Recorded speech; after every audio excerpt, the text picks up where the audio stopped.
News 18 India. Police के साथ जो हिंसा हुई उसकी 3 तस्वीरें अब आपके सामने हम रखते हैं। पुलिस सरकारी जमीन से अतिक्रमण हटवाने गई थी, मगर पुलिस को भगाने के लिए वहां रहने वाले लोग पुलिस पर ही पत्थर लेकर टूट पड़े। घरों से, घर की छतों से, गलियों से बिल्कुल सामने खड़े होकर पुलिस पर पत्थर फेंके गए। पुलिस की कार और बस में भी आग लगा दी गई। लोग पुलिस से भिड़ते नजर आए, वो पुलिस को उंगली दिखाते, आंख दिखाते नजर आए। ऐसे में महिलाएं भी पीछे नहीं रहीं, वो भी पुलिस से बहस करती नजर आई। 3 तस्वीरें हम आपको दिखा रहे हैं किस तरह से पूरा घटनाक्रम हुआ। पुलिस पर पथराव कर दिया गया, कहां से इतने सारे ईंट, ढेले, लकड़ी के गुटके जो हैं वो पुलिस पर बरसाए गए। 100 के करीब पुलिसकर्मी घायल हुए, कुल मिलाकर 250 लोग घायल हुए, ऐसी जानकारी मिल रही है। 4 लोगों की मौत भी इस हिंसा में हुई है।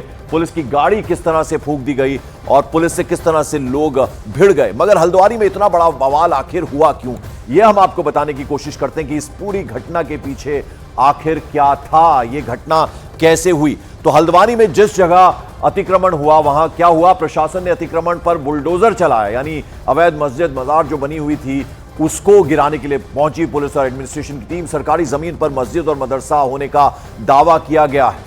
10 दिन पहले नगर निगम ने जमीन को कब्जे से छुड़वाया था, ये पूरी की पूरी जमीन को। लोगों ने पुलिस पर वहां हमला अचानक से कर दिया और पूरी तैयारी से, सुनियोजित ढंग से पुलिस पर यह हमला किया गया। घरों से, गलियों से, छतों पर से पत्थर पुलिस की टीम के ऊपर बरसाए गए। प्रशासन ने अतिक्रमण पर बुलडोजर चलाया था, जैसे कि हमने आपको बताया, और फिर लोगों को इसकी पूरी जानकारी दी गई थी, बाकायदा पहले से दी गई थी। लेकिन लोग जो हैं वो पूरी तरह से तैयार थे। महिलाओं को आगे किया गया, बुजुर्गों को आगे किया गया और फिर अचानक से पुलिस पर यह हमला कर दिया गया। और आपको बता दें कि हल्द्वानी में जिस जगह पर अतिक्रमण हटाने पर इतना दंगा फसाद हुआ वो सरकारी जमीन थी, यानी वो जमीन गवर्नमेंट की थी और भूमाफिया ने सरकारी जमीन पर कब्जा किया हुआ था। इसके बाद उस पर मस्जिद और मदरसा बना दिया गया। 10 दिन पहले नगर निगम ने भूमाफिया के कब्जे से सरकारी जमीन को छुड़ाया था और बीती शाम को वहां एडमिनिस्ट्रेशन का बुलडोजर पहुंच गया। लोगों को यह बर्दाश्त नहीं हुआ और उन्होंने फिर पुलिस पर जबरदस्त तरीके से हमला कर दिया। वहां कुछ उपद्रवी अराजक तत्वों द्वारा पथराव किया गया, आगजनी की गई और उनके पास शायद ये भी सूचना है कि अवैध असलहों से उन्होंने पुलिस और प्रशासन पर फायरिंग भी की और कुछ पुलिस की गाड़ियों को जलाने की सूचना है। थाने के आसपास भी तोड़फोड़ और आगजनी की सूचना है। तो घटना की जैसे ही सूचना मिली, वहां तुरंत जो हमारे डीआईजी कुमाऊं हैं वो भी मौके पे पहुंचे और आसपास के जनपदों से अतिरिक्त पुलिस बल भी वहां भेजा गया है और साथ ही साथ राज्य सरकार द्वारा एमएचए से इसमें अतिरिक्त पुलिस बल की मांग भी की गई और 4 कंपनी हमें एडिशनल सेंट्रल फोर्सेस भी तत्काल एमएचए द्वारा उपलब्ध करा दी गई हैं। और मेरे सहयोगी दीपक बिष्ट इस वक्त लगातार ग्राउंड जीरो पर मौजूद हैं। दीपक, एक बार आपके पास फिर से मैं आना चाहूंगा, लोग क्या कह रहे हैं इस घटना के बाद? कुछ लोगों से क्या आपकी बातचीत हो पाई? और अब जो पार्टीज हैं, यानी जो अलग अलग दल हैं, बीजेपी के जो लोग हैं वो क्या कह रहे हैं? कांग्रेस, यानी आरोप प्रत्यारोप का सिलसिला भी शुरू हो गया होगा। देखिए, देर रात कांग्रेस के जो वरिष्ठ नेता हैं और पूर्व मुख्यमंत्री हैं हरीश रावत, उनका बयान आया था कि ये सब नहीं होना चाहिए हल्द्वानी में, खास तौर से क्योंकि हल्द्वानी से हरीश रावत का खासा नाता रहा है। वहीं दूसरी तरफ हरीश धामी जो यहाँ पर थे, माफ़ कीजिएगा, मुख्यमंत्री पुष्कर सिंह धामी, जो यहाँ पर कहना चाह रहे थे कि जिसने भी ये सब किया है, जो दंगाई है, उनके खिलाफ सख्त कार्रवाई होगी। लेकिन अभी तक जो स्थानीय लोग हैं जिनसे हम बात करने की कोशिश करना चाहते हैं, कोई भी यहाँ नहीं दिख रहा है, ना ही यहाँ पर और ना ही दूसरी तरफ कोई बात करने के लिए तैयार है, क्योंकि मामला सेंसिटिव है। और मैं आपको चलिए दीपक, मैं चाहूंगा चूंकि आप मौके पर मौजूद हैं, कल जो कुछ हुआ यहाँ पर, हिंसा का तांडव हुआ, उसकी तस्वीरें अगर आप दिखा पाएं। अभी भी सड़क पर हम देख रहे हैं बिखरा पड़ा है सारा सामान, जो मोटर बाइक्स जली हुई, और अभी भी हम देख रहे थे कुछ आग की लपटें नजर आ रही थी एक ट्रक को घेरे हुए। देखिए, बिल्कुल तस्वीरें यहाँ पर दिखाऊंगा मैं, कैमरामैन विपिन पुजारी दिखाएंगे कि यहाँ पर जो कुछ भी जली हुई हालत थी, ये देखिए, इस पूरी गाड़ी को अभी भी यहाँ पर से धुआं उठ रहा है। ये जितने भी वाहन यहाँ पर रखे थे, तकरीबन दर्जनों वाहन यहाँ पर रखे गए थे, यहाँ पर खड़े थे, उनमें पुलिसकर्मियों के भी वाहन थे जो आग के हवाले कर दिए गए। उस वक्त सब लोगों को अपनी जान बचानी थी, कोई अपने वाहन को नहीं पकड़ पाया। कई पत्रकार थे जिनके वाहन यहाँ पर थे, उन सभी को जला दिया गया। आप यहाँ पर तस्वीरें देखिए, इस तरफ भी देखेंगे, देखिए कितने बाइक जो यहाँ पर थी उनको भी जलाया गया। थाने के ठीक सामने जो बाइक खड़ी है, कुछ ऐसी बाइक थी जो जब्त की जाती है पुलिस थाने में, वो भी यहाँ पर जलाई गई। जो थाने के अंदर का रिकॉर्ड रूम है वहाँ तक पुलिस बचा पाई उसे, क्योंकि उपद्रवी वहाँ तक पहुँच गए थे और कुछ भी ऐसा हो सकता था, क्योंकि रिकॉर्ड रूम में कई ऐसे पेशेवर अपराधियों का इतिहास रहता है, उनका रिकॉर्ड रहता है। और सबसे बड़ी चीज़ पंकज मैं आपको बता दूं, जो ये बनभूलपुरा पुलिस थाना है ये अपने आप में सेंसिटिव थाना माना जाता है हमेशा के लिए, पहले से ही ये साफ रहा है, क्योंकि यहाँ पर अमूमन कई ऐसे शातिर जो पेशेवर अपराधी हैं वो इस तरह की घटनाओं को अंजाम देते हैं। अगर कहीं पर जिस तरह से एक दिन पहले उपद्रवियों ने यहाँ पर बवाल किया था, तो अब पुलिस यहाँ के उस रिकॉर्ड को भी खंगालेगी जो ये लोग थे। क्योंकि देखिए थाने की स्थिति देखिए पंकज, मैं तस्वीरें दिखाऊंगा सीधे अपने दर्शकों को। ये पुलिस थाना यहाँ पर बनभूलपुरा का बोर्ड पूरा जो स्वाहा किया गया, और उसके अलावा दंगाई जो अंदर को गई, भीड़ बहुत ज़्यादा थी। एक पुलिसकर्मी ने हमें बिना ऑफ कैमरा में ये बताया कि वो जब यहाँ पर थे तकरीबन 20 से 25 पुलिसकर्मी थे और उन्होंने बड़ी मुश्किल से अपनी जान बचाई थी। और ये सब इसलिए हो पाया था क्योंकि लोग यहाँ पर बचना चाह रहे थे कि कहीं से भी बच जाएं, बस यहाँ से निकल जाए, और ये सब यहाँ पर करना काफ़ी मुश्किल हो रहा था और इसी वजह से ये सब किया गया था। अब यहाँ पर जो हालात हैं उसको सामान्य बनाने की कोशिश पुलिस कर रही है। जो पूरा वाहन जला हुआ क्षेत्र है आगजनी का, इसको क्लियर करना यहाँ पर चाह रहे हैं। और CO सर्किल ऑफिसर जो होता है वो अलग अलग इलाके के यहाँ पर आए हैं, क्योंकि काफ़ी बड़ी घटना यहाँ पर हल्द्वानी में हुई है। पुलिस फोर्स की अतिरिक्त तैनाती यहाँ पर की गई है, और जो समय है समय के हिसाब से भी लोगों की आवाजाही यहाँ पर किसी गली में हमें नहीं दिखाई दी है। और ये सब इसलिए क्योंकि यहाँ पर जो स्थिति है उसको सामान्य बनाने की 2-3 चीजें और दीपक समझना चाहेंगे आपसे। एक तो ये बताइए कि यहाँ पर CCTV कैमरा कितने लगे हुए हैं, क्योंकि उससे बहुत कुछ हासिल हो पाएगा। और ये जो क्लीनिनेस ड्राइव है, ये फॉरेंसिक टीम पहुंचती है, कुछ सबूत जुटाती है, क्या उसका इंतजार किया जा रहा है या अब साथ ही साथ क्लीनिंग ड्राइव जो है वो भी शुरू कर दिया गया है? देखिए जिस तरह से CCTV कैमरा फुटेज की बात करें तो पंकज ये सबसे बड़ा सबूत पुलिस के लिए होता है। वो आज की डेट में 90% इसको माना जाता है, क्योंकि कहीं ना कहीं CCTV कैमरे में भागते हुए नजर आएंगे।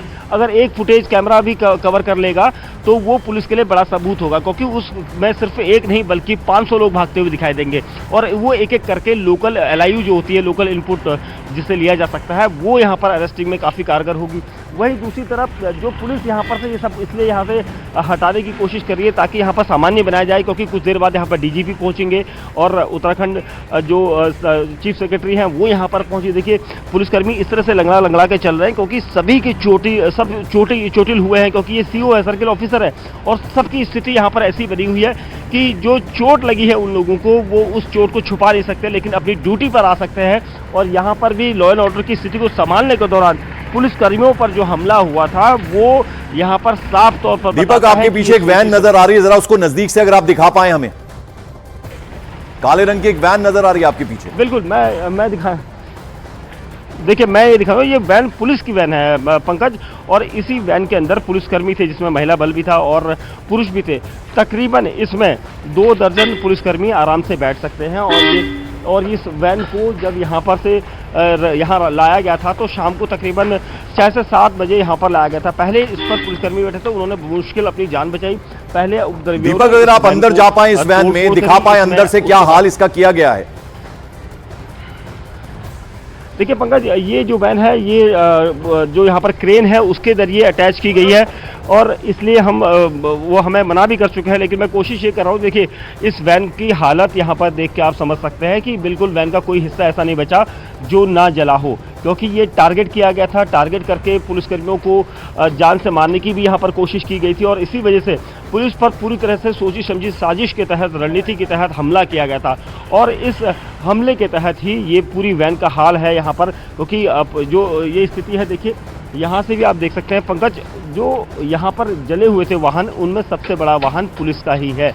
और पुलिस की ये गाड़ी यहाँ पर पुलिसकर्मियों को लाई थी, क्योंकि पुलिसकर्मियों को लॉ एंड ऑर्डर की स्थिति को संभालना था। लेकिन यहाँ पर उपद्रवियों ने उसी गाड़ी को निशाना बना दिया, क्योंकि इस गाड़ी में पुलिसकर्मी बैठे थे और यहाँ से पुलिस यहाँ पर से उपद्रवियों को ले जा सकती थी, लेकिन कोशिश उनकी ये थी कि इस गाड़ी को निशाना बनाया जाए। और इस गाड़ी में जितने लोग थे उन सभी को यहाँ पर जो है यहाँ से बड़ी मुश्किल से भागे थे। लोगों ने कहा, महिला पुलिसकर्मियों की बाइट हमने सुनी, उनका ये कहना था कि बड़ी मुश्किल से उन्होंने जान बचाई थी, आसपास के घरों में छिपकर जान बचाई थी, वरना अगर थोड़ी देर हो जाती, क्योंकि दंगाइयों ने उन लोगों को भी नहीं छोड़ा जिन्होंने पुलिसकर्मियों की जान बचाई, उनके भी गेट और दरवाजे शीशे तोड़ दिए।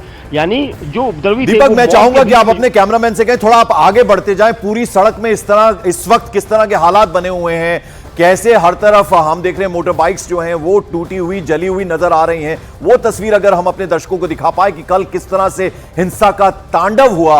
बनभूलपुरा जगह है हल्द्वानी की, जहां पर यह हिंसा की गई, महिलाओं को बुजुर्गों को आगे किया गया और फिर पत्थर बरसाए गए पुलिसकर्मियों पर। 100 के करीब पुलिसकर्मी घायल हुए हैं। तो जरा दिखाएं आप। मूवमेंट हो गया। देखिए बिल्कुल पंकज, मैं बताना चाहूँगा गुरुवार की शाम को इसी जगह पर, ये पूरा रूट आपको दिखाई देगा, ये जो बाइक्स जली हुई हैं ये सब किसी न किसी ऐसे लोगों की है जो यहाँ पर आए थे। उनमें कुछ पत्रकार थे, कुछ स्थानीय लोग थे और उसके अलावा जो यहाँ पर लोग पहुँचे थे उनकी बाइक को भी यहाँ पर निशाना बनाया गया था। और ये सब इसलिए किया गया था ताकि यहाँ पर उपद्रवी अपने मकसद में कामयाब हो सके। और तस्वीरों में आप देख सकते हैं ये जली हुई बाइक्स यहाँ पर बहुत बड़ा सबूत यहाँ पर दिखा रही है उस उपद्रव का, उस साजिश का जिसे यहाँ पर जिन लोगों ने अंजाम देने की कोशिश की थी वो उसमें कामयाब भी हुए थे। इसके अलावा जो यहाँ पर दूसरी बाइक्स हैं और कई, पंकज मैंने पहले भी बताया था कि हमें कुछ ऐसी बॉटल्स मिली थी जिनके अंदर पेट्रोल भरा जा सकता है। कुछ ऐसी पेट्रोल करने भरी वाली जो बॉटल थी वो पुलिस ने यहाँ से भी उठाई हैं, क्योंकि सब बतौर सबूत वो उसको लेकर गए हैं। क्योंकि यहाँ पर सबसे बड़ी चीज़ वही सबूत है, क्योंकि पेट्रोल लेकर लोग आए थे बाइक्स और उसमें से पेट्रोल निकालकर उन्होंने उन्हीं बाइक पर छिड़का। और ये देखिए कबाड़ आप देख सकते हैं, ये कबाड़ नहीं बल्कि वो मोटरसाइकिल और यहाँ पर कार हैं जो एक दिन पहले यहाँ पर उन उपद्रवियों ने आग के हवाले की थी। और तस्वीरों में आप देखेंगे यहाँ पर जिसकी भी वाहन यहाँ पर थे, क्योंकि मेडिकल स्टोर या फिर दूसरी दुकानें हैं, उनकी दुकानों की बाइक्स को भी नहीं छोड़ा गया। जो लोग पूरा प्लान करके आए थे उन्होंने किसी को नहीं छोड़ा, उन्होंने वहाँ पर पत्थर बरसाए, गाड़ियों के शीशे तोड़े, घरों के शीशे तोड़े, दुकानों के आगे खड़ी गाड़ियों को देखिए, ये स्कूटी है, इनका हाल देखिए आप। ये तस्वीरें बयां कर रही हैं कि किस तरह का यहाँ पर उपद्रव उन उपद्रवियों ने किया था, क्योंकि भीड़ के बीच में वो लोग आकर यहाँ पर वो सब कुछ कर गए जिसकी उम्मीद पुलिस प्रशासन को भी नहीं थी। और इसी वजह से, क्योंकि ये जो थाना है आपको सामने ठीक थाना दिखाई देगा, इस थाने के ना नीचे वो छोड़ा गया ना ऊपर छोड़ा गया। नीचे जो है कंट्रोल रूम है, कंट्रोल रूम के साथ साथ रिकॉर्ड रूम है और उसके अलावा जो है यहाँ पर सब कुछ यहाँ पर पुलिस की कंट्रोल रूम इसलिए बनाया जाता है क्योंकि ये एक बड़ा क्षेत्र कहा जाता है बनभूलपुरा और पहले से सेंसिटिव जोन है और इसीलिए पुलिस ये कोशिश करती है कि यहाँ का सारा रिकॉर्ड